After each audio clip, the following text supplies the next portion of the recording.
Money is a sensitive topic to a lot of people.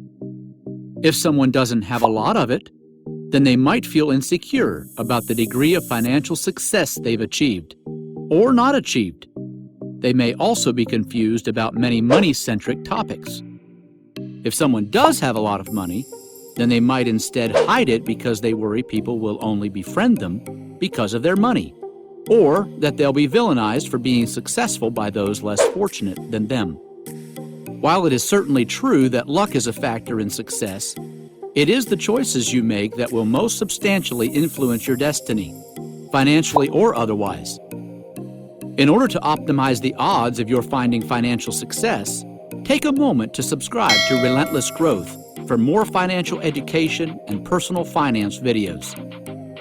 These are 4 habits keeping you poor that you need to avoid in order to be good with your money.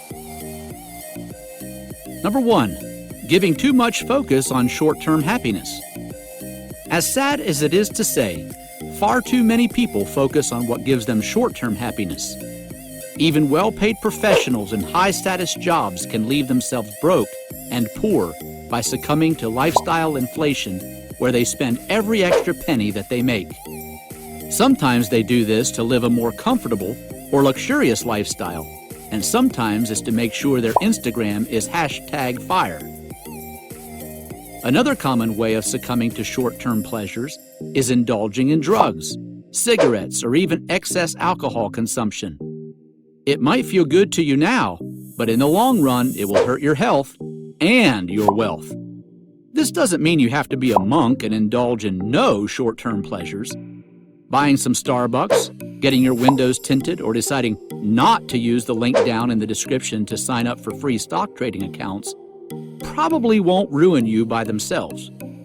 But strive to think to yourself, will I be happy about this choice when I wake up tomorrow or in 5 years?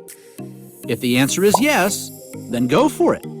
If not, then it's probably very much unneeded, frivolous spending that you can pass on. Number 2, setting yourself up for failure. There are many ways to set yourself up for failure, but here we'll discuss just a few. Firstly is having no budget.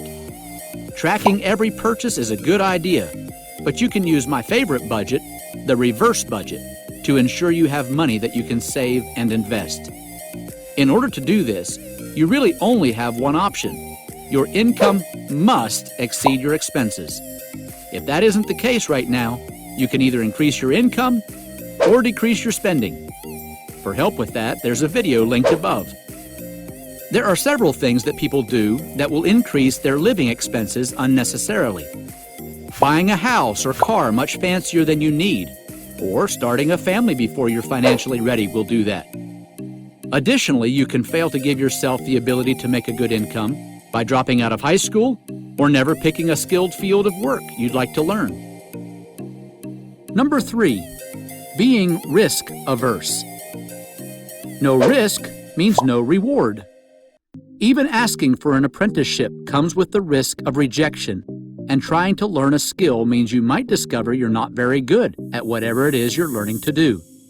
That's okay, but you have to do things like this to move from lower skill labor to higher skill labor, the last of which will give you the security you temporarily need in order to pursue performance-based career paths like entrepreneurship or sales. But what if those aren't the jobs you want? I totally get it. Working at an animal shelter probably does not pay well. But that's beautiful. And so is teaching grade school. This lack of risk itself is a risk, and you have to find a way to make a few more dollars or set a few more dollars aside in order to invest and increase your income that way if you don't want to change how your labor earns income. You could start a side hustle, but even that comes with the risk of wasting your time. In any case, you must accept some risk to achieve any form of success, in money or any other aspect of life. Number 4, having a negative money mindset. If you think money is evil, then you will reject it. Sometimes this stereotype comes by people thinking that rich businessmen must all be lizard people or fat cats smoking cigars. Henry Ford is a great, famous American entrepreneur known for creating the assembly line production process that made automobiles accessible for middle-class Americans at the time and all Americans today. But did you also know that he decided to reduce his employees' work weeks to 40 hours and 5 days at a time, when most people were expected to work 14-hour days, 6 days a week?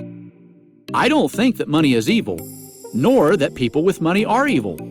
However, I do think some people take an inappropriate degree of ownership for their finances. Many in the working class refuse to take ownership of the fact that their choices made large contributions to where they are today, and too few of the financial elite understand how lucky they had to get where they are. Don't blame it all on luck, and then you'll succeed. Once you succeed, never forget that luck was a factor. I remember as a teenager, my mom would be sitting in our trailer smoking and tell me that money is evil and rich people are evil.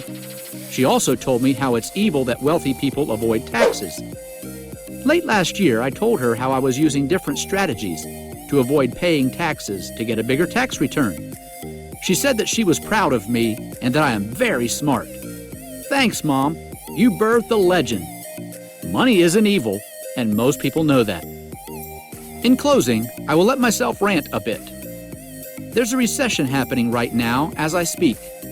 Many people are getting hurt terribly and for reasons beyond their control. But I also know that many of the people I went to school with have done absolutely nothing to prepare themselves for this situation, and it makes me incredibly sad.